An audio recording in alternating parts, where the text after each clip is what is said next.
Hello बच्चों, मैं उम्मीद करता हूं कि आप सब अच्छे होंगे। आज हम लोग केमिस्ट्री क्लास का लेक्चर नंबर 5 कर रहे हैं और इस लेक्चर में हम लोग दोस्तों पढ़ने वाले हैं रासायनिक अभिक्रियाओं के प्रकार, है ना। आज हम लोग रासायनिक अभिक्रियाओं के प्रकार को डिस्कस करेंगे। तो चलिए देखते हैं कि रासायनिक अभिक्रियाएं कितने प्रकार के होते हैं। चलिए दोस्तों देखते हैं, शुरू करते हैं ना। तो रासायनिक अभिक्रियाओं के प्रकार, रासायनिक अभिक्रियाओं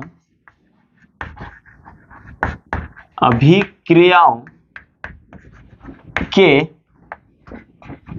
प्रकार। ठीक है दोस्तों, तो रासायनिक अभिक्रिया के प्रकार कितने होते हैं? तो 5 होते हैं। कितने होते हैं दोस्तों? 5 होते हैं। एक होता है संयोजन अभिक्रिया, संयोजन अभिक्रिया, इसको हम लोग बोलते हैं कॉम्बिनेशन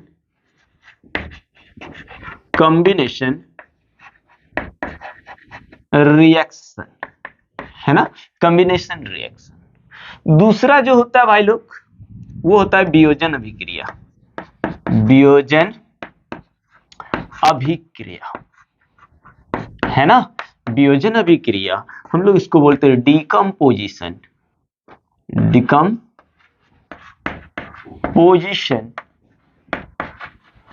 रिएक्शन। और तीसरा जो होता है दोस्तों, वो होता है विस्थापन अभिक्रिया, विस्थापन अभिक्रिया। ठीक है, इसको हम लोग बोलते हैं डिस्प्लेसमेंट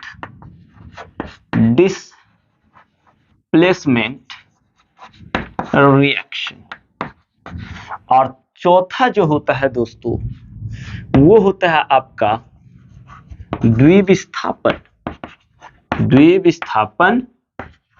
अभिक्रिया।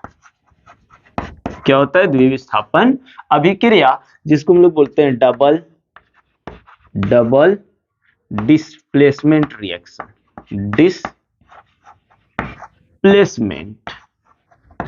रिएक्शन, हाँ सर, 4 को हुआ। और एगो हम लोग जो लिखने वाले हैं, ये बड़ा ही इंपॉर्टेंट है। यानी अगर आप बोले तो पहला चैप्टर में हम लोग रासायनिक अभिक्रियाओं के प्रकार को पढ़ते हैं दोस्तों, और इन सब से ही क्वेश्चन पूछा जाता है अधिकतर। तो अब 5वां नंबर देखते हैं दोस्तों। 5वां नंबर में होता है उपचयन और अपचयन। इसी को हम लोग बोलते हैं, ये दोनों को अगर मिला करके बोले तो इसको बोलते हैं रेडॉक्स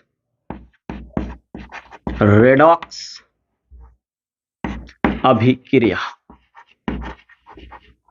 है ना दोस्तों। क्या बोलते हैं? रेडॉक्स अभिक्रिया।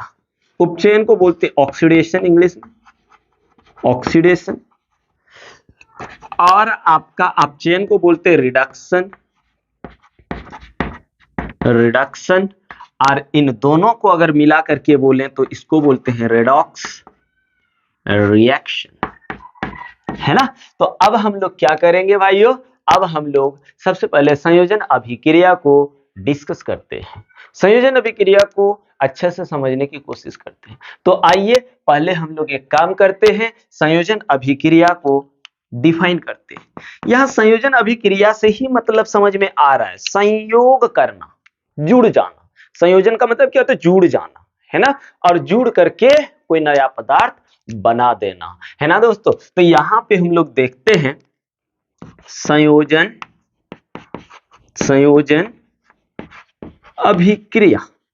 अरे सर, संयोजन अभिक्रिया क्या होता है सर? तो आइए देखते हैं, पहले लिखते हैं, जब दो या दो से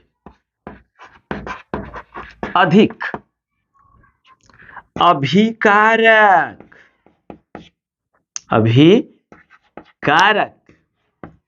एकल उत्पाद बनाता है, तब उसे संयोजन अभिक्रिया कहा जाता है, कहा जाता है। डिफिनेशन यहां पे हम लोगों ने क्या लिखा कि जब दो तत्व या दो अभिकारक मिलेगा तो एक उत्पाद बनाएगा। कितना बनाएगा दोस्तों? एक उत्पाद बनाएगा। तो ऐसे अभिक्रिया को हम लोग क्या कहते हैं? ऐसे अभिक्रिया को हम लोग संयोजन अभिक्रिया कहते हैं। फॉर एग्जाम्पल, आइए हम लोग इसका एग्जाम्पल देखते हैं। जैसे जैसे देखिए, हम एक काम करते हैं, हाइड्रोजन को ऑक्सीजन के साथ हम लोग रिएक्शन कराएंगे तो क्या बनेगा? जल बनेगा, H2O बनेगा। आप देखिए यहां पे अभिकारक जो है एक से अधिक है, अभिकारक एक से अधिक है, एक नहीं है, अभिकारक एक से अधिक है। लेकिन आप उत्पाद देखिए, उत्पाद आपका कितना है? मात्र एगो है। और जब एक उत्पाद बने तो इस प्रकार की अभिक्रिया को संयोजन अभिक्रिया कहते हैं। आइए थोड़ा इसको बैलेंस कर लेते हैं। हाइड्रोजन यहां दूगो तो यहां भी दूगो, लेकिन ऑक्सीजन यहां दूगो है और यहां एगो है, तो सबसे पहले दूगो करो। अब हाइड्रोजन कितना हो गया? दो दूनी चार, है ना। और ये जो होता है दोस्तों, इसको हम लोग बोलते हैं वॉल्यूम। क्या बोलते हैं? वॉल्यूम, वॉल्यूम बोलते हैं। या इसी को हम लोग बोलते हैं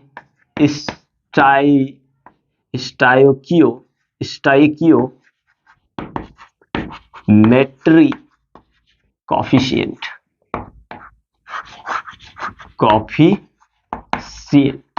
या इसी को हम लोग बोलते हैं दोस्तों मोल।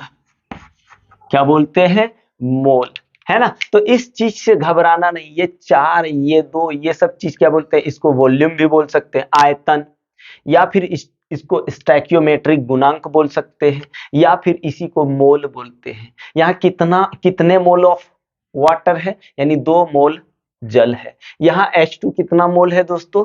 4 मोल H2 है। लेकिन ये हम लोग 11th में पढ़ते हैं ना, 11th में इसको पूरा डीपली समझेंगे दोस्तों। अभी 10th में बस इतना ही याद रखिए कि ये नंबर्स जो होते हैं जिसको आगे लगाते हैं उसको मोल या वॉल्यूम या स्टोइकियोमेट्रिक कोएफिशिएंट बोलते हैं। लेकिन अगर यहां लगा दोगे ना तो वो परमाणु हो जाएगा, है ना, वो परमाणु हो जाएगा और उस तरह से संतुलित गलत हो जाएगा, है ना दोस्तों।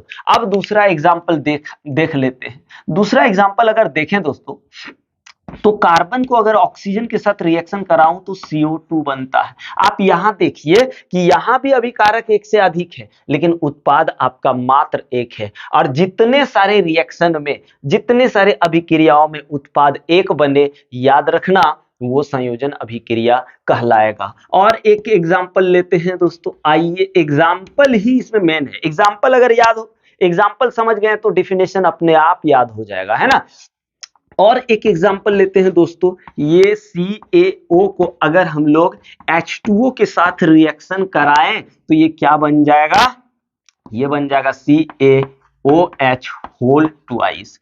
आप देखिए दोस्तों, इसको हम लोग क्या बोलते हैं? पहले समझ लीजिए। यहां भी हम देख पा रहे हैं कि अभिकारक जो है आपका कितना है? 2 है, एक से अधिक है। लेकिन उत्पाद आप देखेंगे तो उत्पाद कितना हो रहा है दोस्तों? उत्पाद 1 हो रहा है। तो बाबू मेरे को लगता, जितना तक हमको लग रहा है कि आप लोग संयोजन अभिक्रिया को समझ गए होंगे। तो चलिए अभी इस रिएक्शन को थोड़ा समझने की कोशिश करते हैं। ये CaO जो होता है ना, इसको बोलते हैं बिना बुझा हुआ चूना, बिना बुझा हुआ चूना, है ना। और इसको हम लोग बोलते हैं बुझा हुआ चूना, बुझा हुआ चूना। क्या है दोस्तों? एक हम लोग देख रहे हैं, ये किसका फॉर्मूला है? बिना बुझा हुआ चूना का। और ये किसका फॉर्मूला है? बुझा हुआ चूना का, है ना दोस्तों। क्या है? बुझा हुआ चूना का। अभी यहाँ पे अब थोड़ा सा समझते हैं, हम लोग किसमें यूज करते हैं दोस्तों चूना को? बोल सर, चूना हम लोग सफेदी करने में यूज करते हैं, है ना, सफेदी करने में यूज करते हैं। लेकिन जब सफेदी करने में यूज करते हैं, तुरंत जब लगाते हैं तो चमक नहीं होता है, उसमें तुरंत नहीं चमकता है, थोड़ा लेट से चमकता है। ऐसा क्यों होता है दोस्तों? तो चलिए सबसे पहले इसका स्क्रीनशॉट ले लीजिए, उसके बाद हम लोग बुझा हुआ चूना के बारे में बात करते हैं। ले लीजिए। तो चलिए बिना बुझा हुआ चूना की बात करते हैं। देखो, जब हम लोग चूना को लगाते हैं दीवारों पर, जब चूना को लगाते हैं दीवारों पर, तो ऐसे ही ये बुझा हुआ चूना जो होता है ना दोस्तों, ये वायु में उपस्थित कार्बन डाइऑक्साइड के साथ बहुत धीमी गति से अभिक्रिया करती है, बहुत धीमी गति से अभिक्रिया करती है ना। और इतना धीमी गति से अभिक्रिया करती है कि उसको कैल्शियम कार्बोनेट बनते बनते 2 से 3 दिन लग जाता है।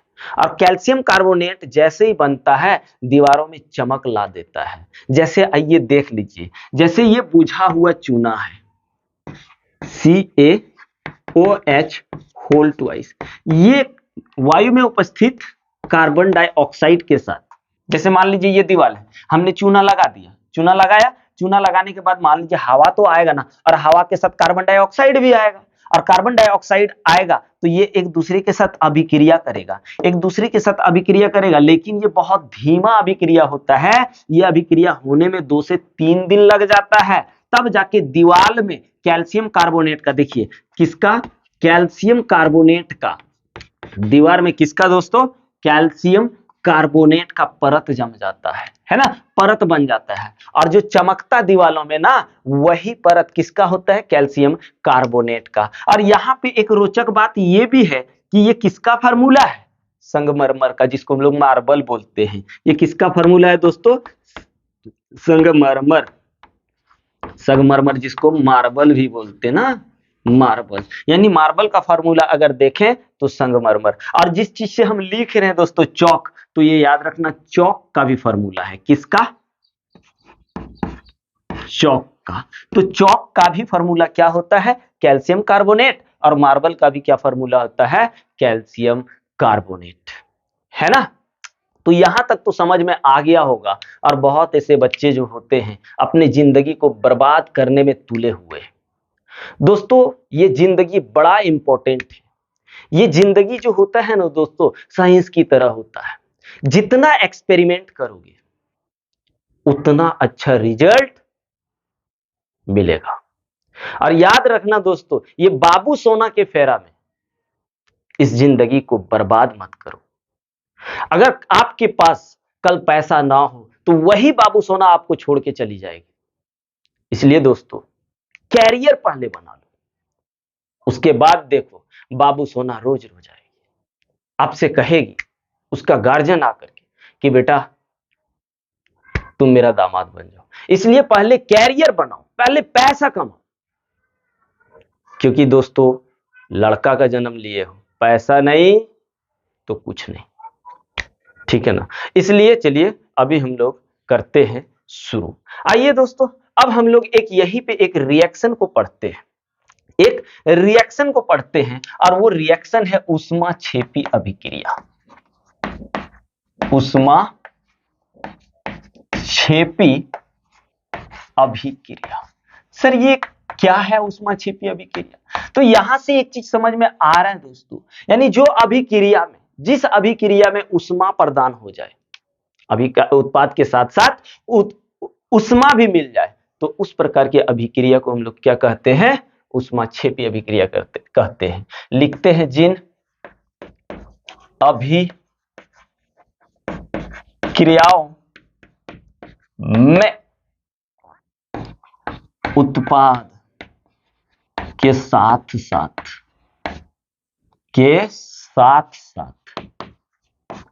ऊष्मा उत्पन्न करे उसे ऊष्माक्षेपी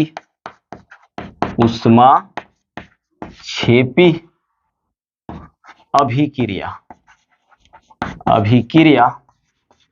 कहा जाता है। ठीक है दोस्तों, आइए कुछ ऊष्माक्षेपी रासायनिक अभिक्रियाओं की बात करते हैं। हमारे दैनिक जीवन में होने वाले बहुत से ऐसे अभिक्रियाएं हैं जो ऊष्माक्षेपी अभिक्रियाएं होती है।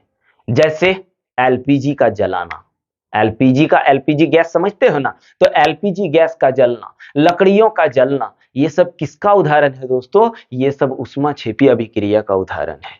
जैसे पहला एग्जांपल देख लेते हैं, जैसे प्राकृतिक गैस का दहन। तो प्राकृतिक गैस का सूत्र क्या होता है दोस्तों? CH4, मीथेन जिसको बोलते हैं। और मीथेन को जैसे ही आप हवा में जलाओगे, बिना हवा का कुछ जलता है क्या? आप अगर नहीं आपको विश्वास हो रहा है तो आप एक एक्सपेरिमेंट करिए।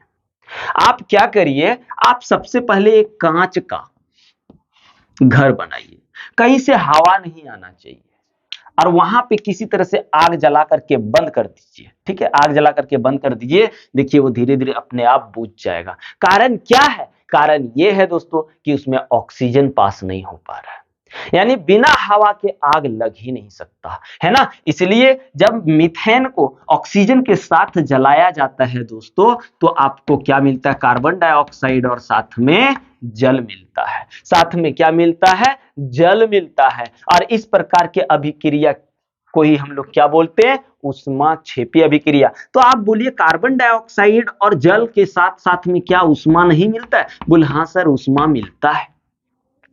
दूसरी बात, श्वसन। क्या दोस्तों? श्वसन। श्वसन किस प्रकार की अभिक्रिया है? तो याद रखना, श्वसन एक ऊष्माक्षेपी अभिक्रिया है। बोल सर कैसे एक ऊष्माक्षेपी अभिक्रिया?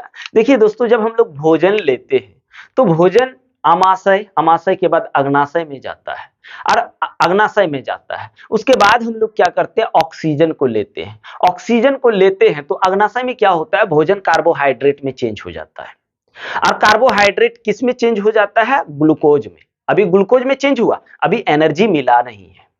तो इधर से हम लोग ऑक्सीजन जैसे लेते हैं, वो ग्लूकोज के साथ रिएक्शन करता है और हमें ऊर्जा प्रदान करती है, साथ साथ में जल देती है, साथ साथ में दोस्तों कार्बन डाइऑक्साइड भी देता है, जो हम लोग नासा द्वार की सहायता से बाहर निकाल देते हैं, है ना। तो ये रिएक्शन, ये श्वसन भी क्या है? एक ऊष्माक्षेपी अभिक्रिया है। तो आइए इसको भी देख लेते हैं। जैसे आप देखिए, हमने यहाँ एक हमने क्या लिया? ग्लूकोज लिया। ग्लूकोज को ऑक्सीजन के साथ रिएक्शन कराया, तो भाई ग्लूकोज जो होता है ना, वहां पे वाटर भी, तो मान लीजिए शरीर में वाटर की भी तो आवश्यकता होती है। तो जैसे ये रिएक्शन होता है, आपको CO2 मिलता है और साथ में वाटर फिर से मिलता है, और एक चीज आपको ऊर्जा मिलती है। क्या मिलती है दोस्तों? ऊर्जा मिलती है ना। और यही अभिक्रिया आपका क्या कहलाएगा? श्वसन अभिक्रिया, है ना। कौन सी अभिक्रिया? श्वसन अभिक्रिया। और श्वसन अभिक्रिया को हम लोग क्या कहते हैं? ऊष्माक्षेपी अभिक्रिया। थोड़ा सा आइए बैलेंस कर लेते हैं। यहाँ H कितना है दोस्तों? 4 गो। आप खाली यहाँ पे देखिए कितना हो गया? 4 गो हो गया। ओ इधर क्या गो? 2 गो, और यहाँ 2 2 4 गो, यहाँ भी 2 से गुना कर दी, कंप्लीट। अब इसमें देखो, कुछ मत करो, यहाँ 6 से गुना कर दो, यहाँ 6 से गुना कर दो, यहाँ 6 से गुना कर दो, यहाँ 12 से गुना कर दो। अब मिला के देख लो, आपका क्या हो जाएगा? आपका संतुलित हो गया। और तीसरा चीज एकदम बड़ा इंपॉर्टेंट है यार, हम लोग क्या करते हैं? साग सब्जियों को इधर उधर फेंक देते हैं, ऐसे ही गर्मी उत्पन्न नहीं हो रहा। तो यार साग सब्जियों, तीसरा उदाहरण देख लीजिए। ये एग्जाम 2021-22 में पूछा गया है। 2022 में साग सब्जियों, है ना, साग सब्जियों, साग सब्जियों, साग सब्जियों में विघटन होकर कंपोस्ट, कंपोस्ट बनना भी एक ऊष्माक्षेपी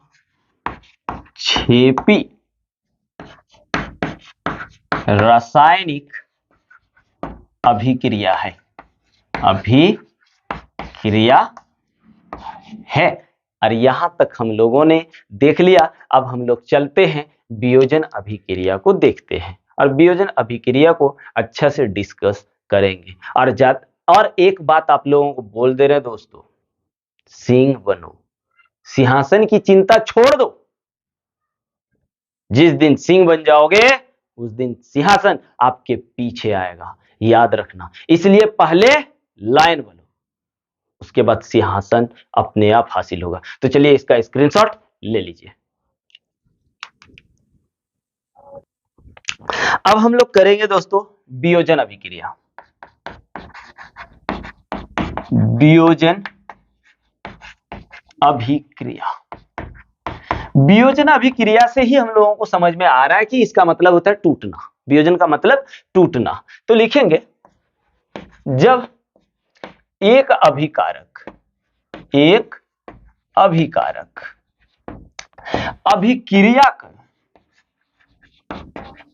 अभिक्रिया कर या फिर टूट कर, है ना, वैसे अच्छा रहेगा। एक अभिकारक टूट कर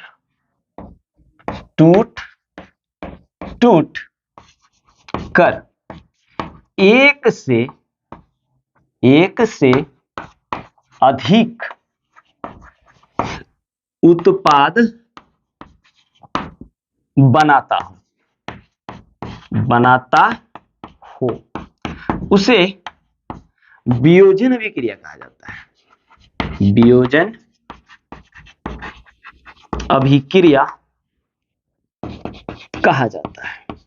क्या कहा जाता है? वियोजन अभिक्रिया कहा जाता है। यहां हम क्या कह रहे हैं कि एक अभिकारक होगा और टूट करके एक से अधिक उत्पाद बनाएगा, है ना। फॉर एग्जाम्पल जैसे आप देख लीजिए, जैसे ये है मेरा कैल्शियम कार्बोनेट। क्या है दोस्तों? Calcium carbonate. इसी को हम लोग चूना पत्थर भी बोलते हैं। क्या बोलते हैं? चूना पत्थर। बोल सर चूना पत्थर क्यों बोल रहे हैं आप? क्योंकि इसी से हम लोग दोस्तों क्या बनाते हैं? चूना बनाते हैं। क्या बनाते हैं? चूना बनाते हैं। जब आप इसमें उष्मा दे दोगे तो ये टूट कर कैल्शियम ऑक्साइड बनाएगा और साथ में कार्बन डाइऑक्साइड निकल जाएगा, और ये जो कैल्शियम ऑक्साइड है इसको हम लोग बोलते हैं बिना बूझा हुआ चूना। बिना बूझा हुआ चूना, है ना भाई। इसको क्या बोलते हैं? बिना बूझा हुआ चूना। तो देखिए यहां पे अभिकारक कितना है भाई? अभिकारक आपका एक है लेकिन उत्पाद एक से अधिक है, और इस प्रकार के अभिक्रिया को हम लोग क्या कहते हैं? वियोजन अभिक्रिया कहते हैं। वियोजन अभिक्रिया जो होता है भाई, वियोजन अभिक्रिया 3 प्रकार के होते हैं। कितने प्रकार के? 3 प्रकार के। थोड़ा सा लिखते हैं। वियोजन अभिक्रिया कितने प्रकार के होते हैं दोस्तों? 3 प्रकार के। एक होता है उष्मीय वियोजन अभिक्रिया।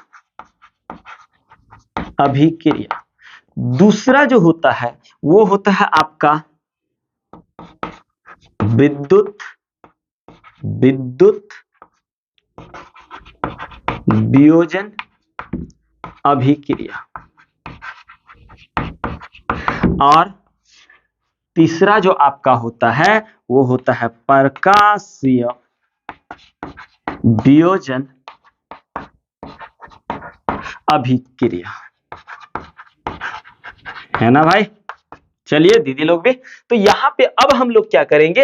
एक एक करके डिस्कस करते हैं। और ये तीनों क्या है आपका? एक वियोजन अभिक्रिया ही है। तो वियोजन अभिक्रिया के प्रकार को अब हम लोग क्या करने वाले हैं? डिस्कस करने वाले हैं। तो आइए शुरुआत करते हैं उष्मीय वियोजन अभिक्रिया।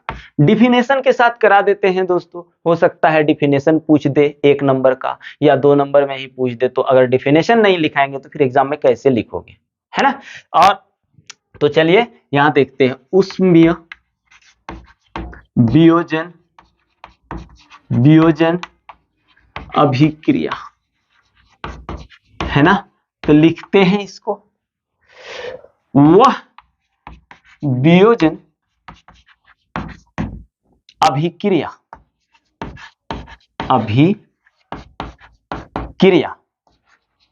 जिसमें अभिकारक को तोड़ने के लिए उष्मा देना पड़ता है उसे उष्मीय वियोजन अभिक्रिया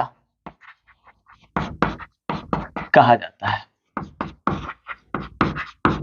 ना, उसमें वियोजन अभिक्रिया कहा जाता है। जैसे इसका सबसे मस्त एग्जांपल तो यही हो जाएगा, ये कैल्शियम कार्बोनेट है CaCO3, इसमें उष्मा दे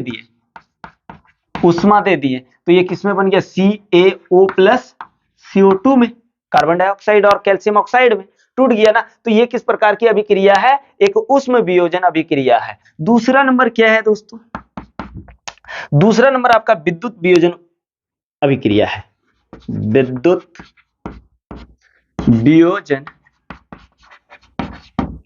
अभिक्रिया।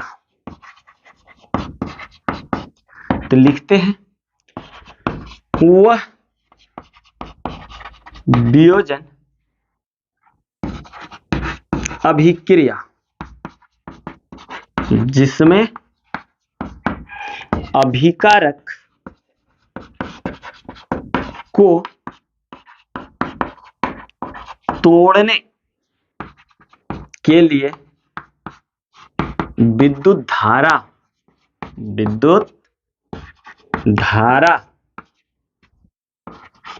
प्रवाहित करते हैं। ऐसे अभिक्रिया को क्या कहते हैं, विद्युत वियोजन अभिक्रिया कहते हैं। और इसका सबसे बेस्ट एग्जांपल है यहां, जैसे हमने H2O लिया, अब H2O में क्या करेंगे, विद्युत धारा प्रवाहित करेंगे। विद्युत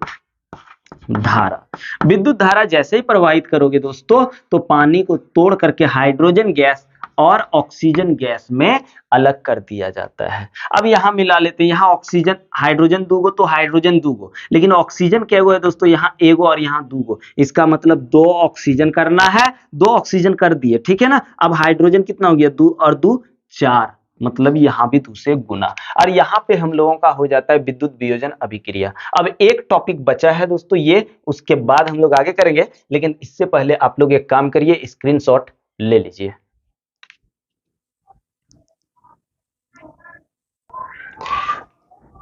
अब करते हैं प्रकाशीय वियोजन अभिक्रिया। यानी वह अभिक्रिया जो प्रकाश की उपस्थिति में हो ना, तो लिखेंगे वह अभिक्रिया या वियोजन अभिक्रिया जो प्रकाश की उपस्थिति में हो, उसे प्रकाशीय वियोजन अभिक्रिया कहते हैं। अब आइए भाई समझते हैं इसको थोड़ा बढ़िया से, है ना। अभी देखिए इसका एग्जाम्पल क्या हो जाएगा आपका, जैसे अपन ले लेते हैं AgCl। अगर इसमें प्रकाश है ना, प्रकाश को डाल दिए, किसको, प्रकाश, बोल कौन सी प्रकाश सर, तो सूर्य की प्रकाश। भाई सूर्य की प्रकाश जब डालोगे, है ना, तो ये देखिए ये एक अभिकारक है, लेकिन बनेगा क्या, आपका 2 उत्पाद बनेगा, है ना। और इस प्रकार के अभिक्रिया को प्रकाशीय वियोजन अभिक्रिया कहा जाता है। और एक चीज दोस्तों, यही सब जैसे हमने बोला वियोजन अभिक्रिया, तो वियोजन अभिक्रिया का दूसरा नाम अगर देखूं, वियोजन अभिक्रिया का दूसरा नाम अवशोषण अभिक्रिया है। क्या है, अवशोषण अभिक्रिया है। अब बोलोगे कि ये अवशोषण अभिक्रिया क्यों बोले सर, क्योंकि अवशोषण अभिक्रिया होता जब है ना, तो उसमें भी अभिकारक को तोड़ने के लिए ऊर्जा की आवश्यकता होती है। और जितने सारे वियोजन अभिक्रिया हम लोगों ने पढ़े, उन सब में भी ऊर्जा की आवश्यकता पड़ी, इसलिए हमने वियोजन अभिक्रिया को भी क्या बोला, अवशोषण अभिक्रिया। तो आइए अवशोषण अभिक्रिया को भी एक बार समझ लेते हैं, ताकि आप लोग भी क्लियर हो जाएंगे कि सर जो बोले बात बिल्कुल सही है। तो आइए करते हैं हम लोग अवशोषण अभिक्रिया। क्या दोस्तों? अवशोषण अभिक्रिया। ये अवशोषण अभिक्रिया की है भैया। तो अवशोषण अभिक्रिया लिखते हैं जिन अभिक्रियाओं में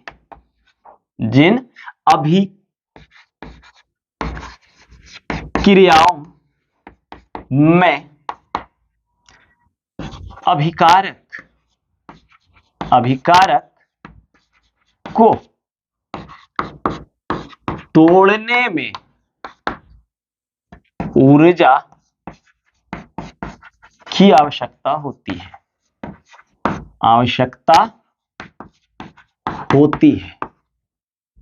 क्या होती है? उसे क्या बोलते हैं दोस्तों? उसे अवशोषण अभिक्रिया कहते हैं। आइए कुछ एग्जाम्पल लेते हैं और देखते हैं। इसका एग्जाम्पल सब वही होगा, आप जो भी दीजिए, बस ऊर्जा की आवश्यकता होगी। ऊर्जा दोगे तो रिएक्शन होगा, ऊर्जा नहीं दोगे तो रिएक्शन नहीं होगा। जैसे अभी देखिए, हम H2O को अगर तोड़ेंगे तो यहां ऊर्जा की आवश्यकता होगी। कौन सी ऊर्जा? बोल सर, विद्युत ऊर्जा है ना। विद्युत ऊर्जा दोगे भाई तो ये टूटेगा किसमें? हाइड्रोजन और ऑक्सीजन में। आप देख लीजिए, विद्युत वियोजन अभिक्रिया का ये एग्जाम्पल है ना। तो यहां पे अब हम लोग क्या करेंगे, इसको थोड़ा सा संतुलित कर लेते हैं। मतलब ये तो करके दिखा दिए ना ऑलरेडी, तो हो गया ना। अभी इसका और एग्जाम्पल देख लीजिए। अगर आप 2AgCl को लेते हैं, आप बोलोगे कि सर 2 क्यों दे रहे पहले? क्या है ना दोस्तों, नहीं भी देंगे तो भी यहाँ 2 लगाना होगा संतुलित करते समय, है ना। तो यहाँ पे अगर हमने क्या करेंगे हम लोग दोस्तों, अगर प्रकाश दे दें, किसकी प्रकाश सर? बोल सूर्य की। तो सूर्य की प्रकाश जब दोगे तो ये Ag में और क्लोरीन में टूट जाएगा। और ये कौन सी अभिक्रिया अभी हम लोग पढ़े? इसी को तो हम लोग प्रकाश अभिक्रिया कहते हैं। और देख लीजिए, ये सब क्या है? ये सब एक वियोजन अभिक्रिया का उदाहरण है। और वही वियोजन अभिक्रिया क्या कहला रहा है? अवशोषण अभिक्रिया, है ना। और एक एग्जांपल ले लीजिए, क्योंकि एग्जाम में ये तीनों एग्जांपल पूछा जाता है, बड़ा इंपॉर्टेंट एग्जांपल है यार। तो और एक एग्जांपल लेते हैं कैल्शियम कार्बोनेट का। यानी चूना कैसे बनाना है? तो उष्मा कैल्शियम कार्बोनेट में डाल दो, आपका चूना मिल गया। हाँ सर, एकदम मिल गया। और इस तरह से दोस्तों हम लोगों ने अवशोषण अभिक्रिया को भी कर लिया है। तो चलिए इसका स्क्रीनशॉट ले लीजिए।